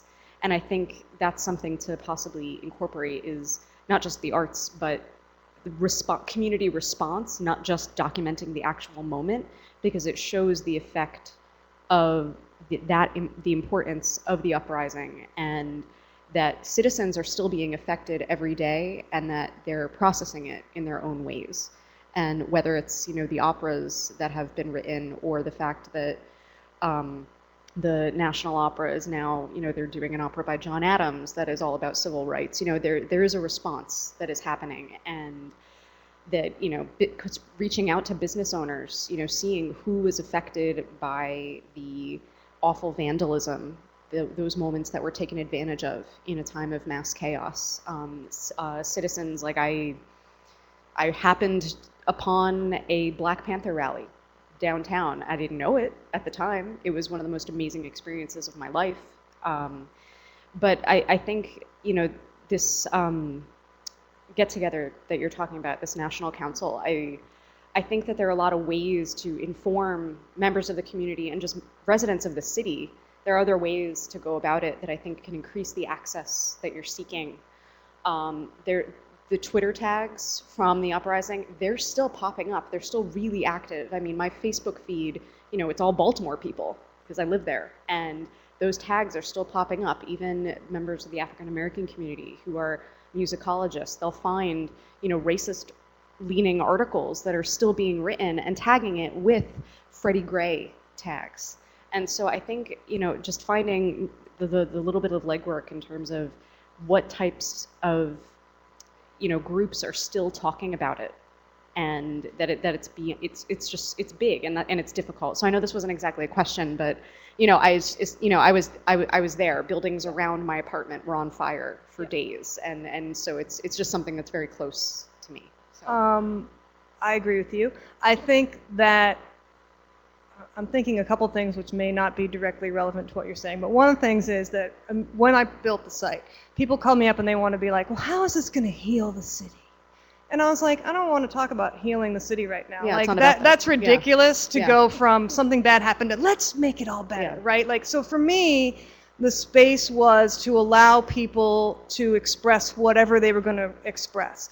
I also I think you're right that, like, next stage is to go out and more actively collect, but I thought that it was important for the Maryland Historical Society to not, like, they weren't going to do that anyway, but to not go out and actively collect first, because I think they would have gone out and kind of focused on, like, skipped over the community, skipped over, like, the protesters piece, and gone straight to business impact, like they're comfortable with businesses, they're comfortable with, like, they would have gone to their comfort zone. So I felt like for this first year, it hasn't even been a year, right? Like, let's let this build up from the grassroots. We're actually on Twitter. The site connects to a Twitter account, so when a new thing gets uploaded, it actually loads onto Twitter too. The National Council on Public History always has an open to the public session, and it's called the Uprising in Focus, and it's actually got 2 participants who actually protested in '68, one gentleman who's been an economic activist since before this uprising, so he's like, you know, kind of community impacts and what could we do moving forward, and 2 photographers who were kind of image making about this. So we're kind of seeing this project as a launching pad for doing this kind of work that you're talking about, and then ultimately for also more actively collecting. So yeah, I think the act of collecting I think the people can really feel that it's safe to give, because a lot of time, you know, we experience that on all kinds of levels with various repositories. Is it safe to give? Will my items be okay? What can we trust, right? We keep talking about trust with this very big, heavy topic that we're talking about. And so I think people who lived through what happened, people who have been directly affected by injustices that sparked this uprising, can feel more comfortable trusting their personal accounts if they can see that the effects are still happening.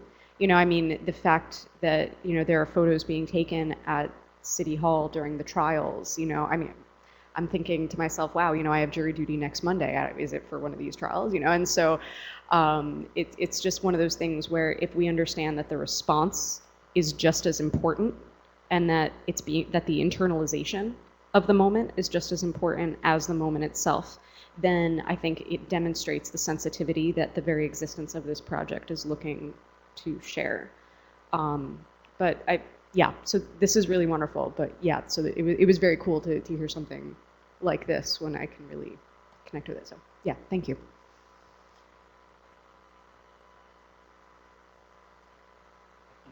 You had a question.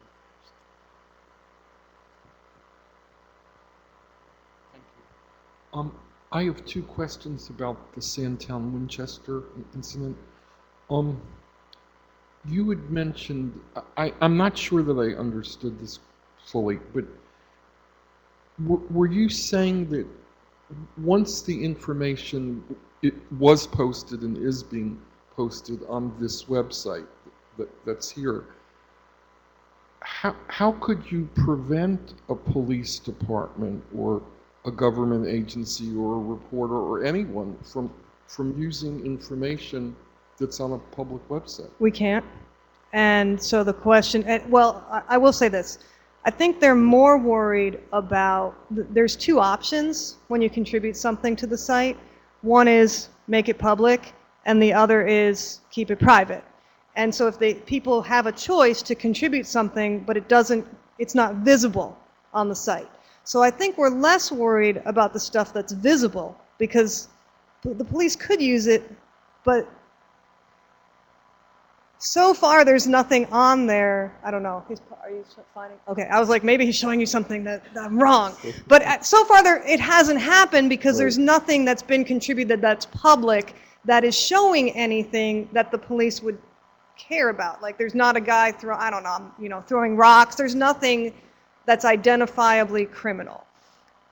There could be in the private materials. And I don't know, and it's not my call, actually, because it's the Maryland Historical Society's call, what would happen if the police wanted to see the material that's private. Because it's like the Maryland researchers can access it, it's just not public on the website. And so we don't know the answer to that question. Basically, they could ask to see it, and we would have to let them. You mean, but private material, is it only researchers that can access If you it? contribute to the site and you mark and you indicate as you're uploading that it should not be made public, you still acknowledge that you're donating it to the Maryland Historical Society, and it will become part of their research collections. So it's in the research collections, and researchers could ask to see it. Yes.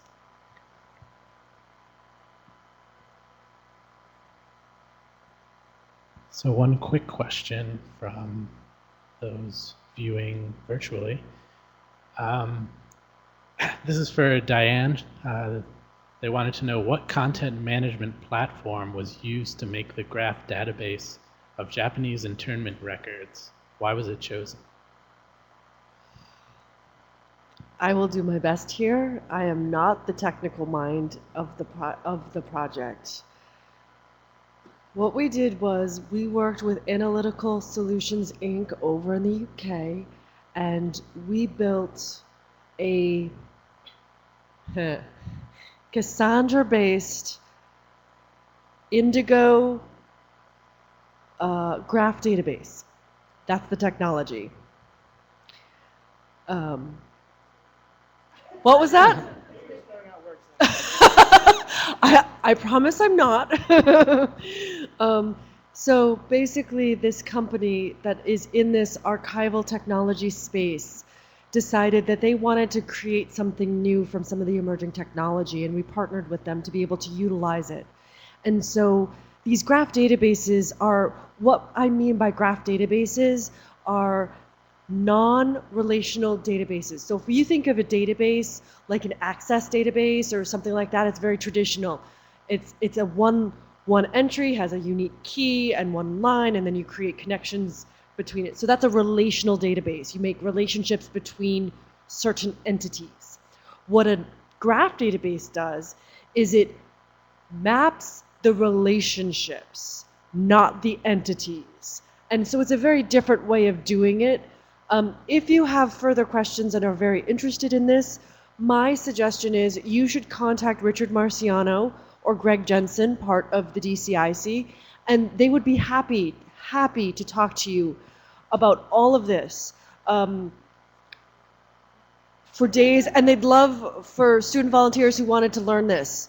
I have just started very briefly learning this and dipping my toe in. I hope that answers the question. They said thank you. Fantastic.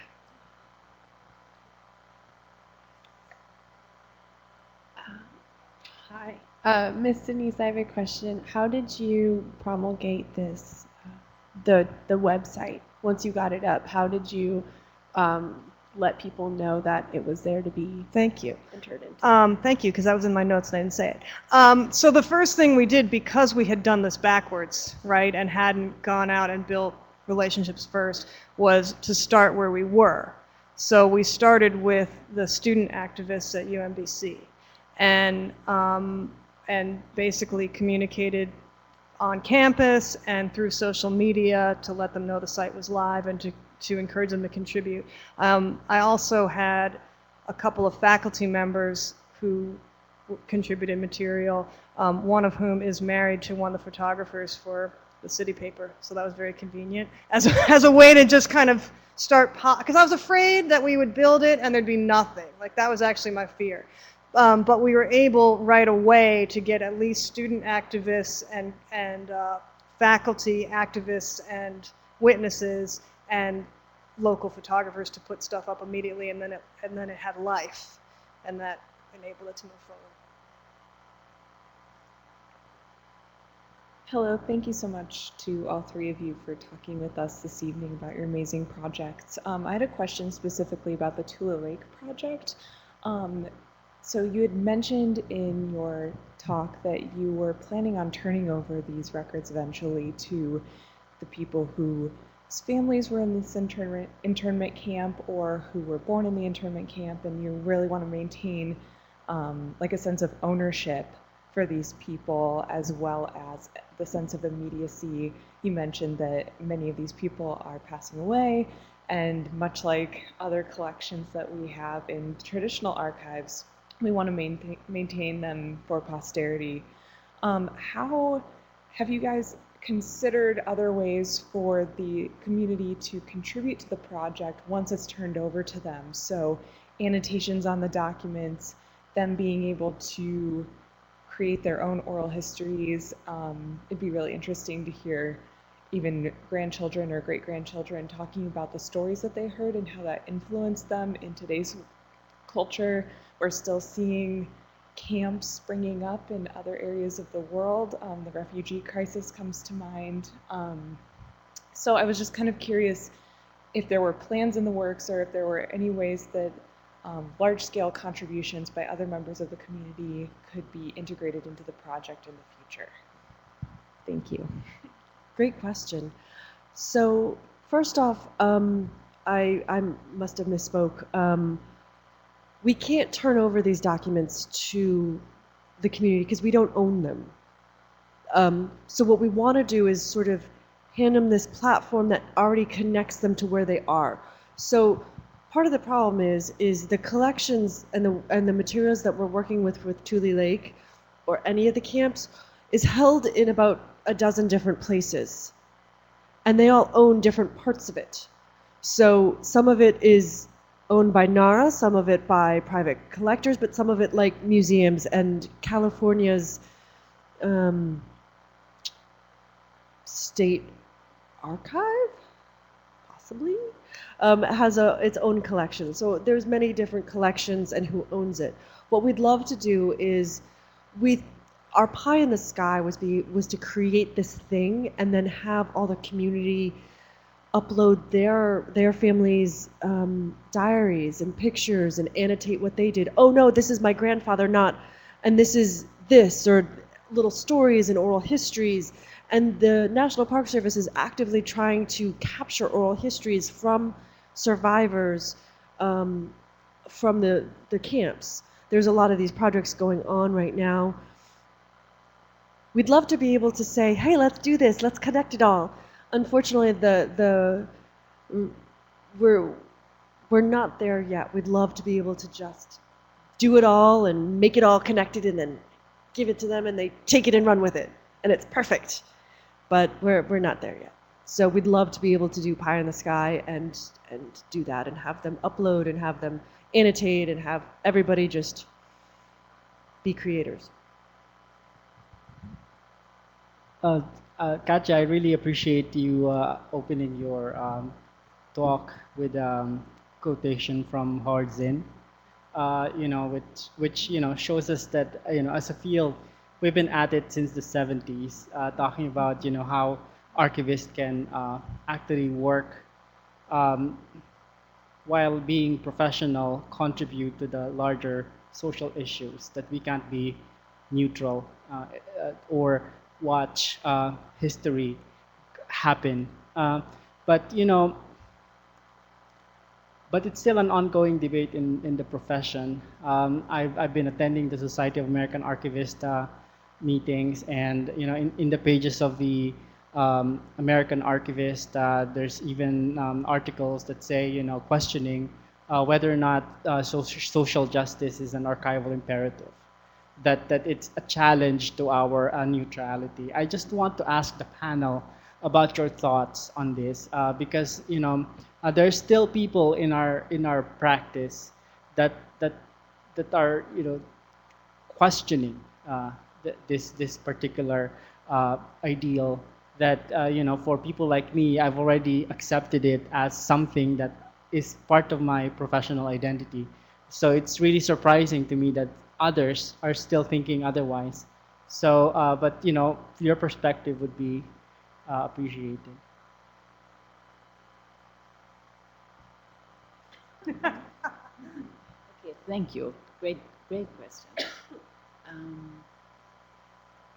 don't know what other people here think. I mean, of course, social justice shouldn't be a dogma, and I think there was a response by Richard Cox in which he just cautioned to, as an archivist, I mean, it really depends on where you are and what collections you're working with and, what your mission is, but not to overlook other voices and to be, open-minded. And I think that's important. It's like the collection I work with at the National Equal Justice Library is, you know, is based on a mission, and it's based on a social movement that, in a way, no longer exists. It comes from kind of the anti-poverty activism of the 1960s that since has, you know, faded away. And nonetheless, I mean, when collecting this, you know, you do have an obligation to, as an archivist in that respect, I agree to, you know, collect other voices and, you know, look at the, you know, collect responses from the Heritage Foundation reports, you know, attacks on the legal anti-poverty movement. So, you know, that's one part of it, but yeah. I don't know. How much time do we have? No. I just think that it's a myth that some collections are neutral and others are political. And I also think that it's okay to sometimes be motivated by politics. I'm actually, my sort of more traditional research project right now is reclaiming a history of radical political advocacy inside related fields of public history, because the traditional history of the field is, well, you know, preservation and collections arose out of a conservative social impulse to control change, right? Like the First Lady's gowns went on display at Smithsonian to demonstrate wealth and respectability and all that stuff. And I just think there has to be another another complementary history. So I'm interested in your question, and you should join my research project. I actually agree that neutrality is a myth. And something that is sort of given, and a collection is put together, and oh, this is nothing, it's just fine. Decades later is going to be looked back and be like, oh, look at that. Similar to the Housing Authority, they collected redlining documents to categorize neighborhoods in cities across the nation to say, which ones should we actually allow to get mortgages? And who gets the best rates? And how are you going to judge that? What's the criteria? Looking back on it, it hurts to read some of these reports of, well, there's invasive species of people or races, so we're not going to give them mortgages. Or we're going to say that these are red zones, meaning they don't deserve it. And at the time, that was normal. Now, that's incredibly not only racist and sensitive, but there's a lot of ramifications to it. So I think even if we think that these are benign or neutral collections, we can't say that they are always going to be, and we can't say that to other people they're not going to have that emotional connection and what we can do with those collections. So we should treat all collections as if they're hazardous material. That actually is the tagline for a talk I'll be doing at the end of this month, which all information should be treated like hazardous materials. An archivist should be given the training and the debriefing appropriate to hazmat technicians, because information can cause harm and it can cause good, but we need to be trained to be able to handle it appropriately. And yes, you all should be wearing those big hazardous materials things when you go into your archives.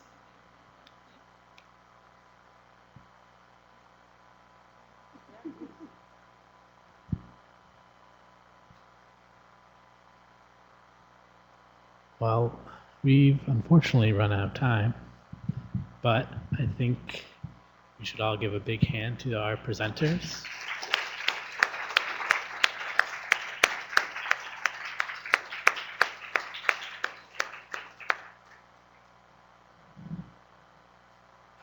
I'd like to thank the iSchool Alumni Association, which without them, we couldn't put this event on because they do sponsor us.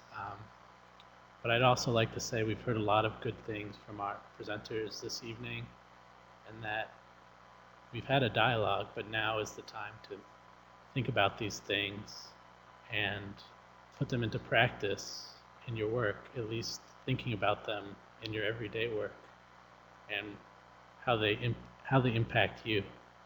And I'd also like to say that these are only 3 people who are talking about these issues. There are a whole number of people out there giving a diverse perspective on this, and I think along with putting this back into your work, you should go do more research and come up with some more perspectives. So with that, I would like to say thank you for everyone who came, and I hope to be here next year as an alumni, and I hope to see you all here.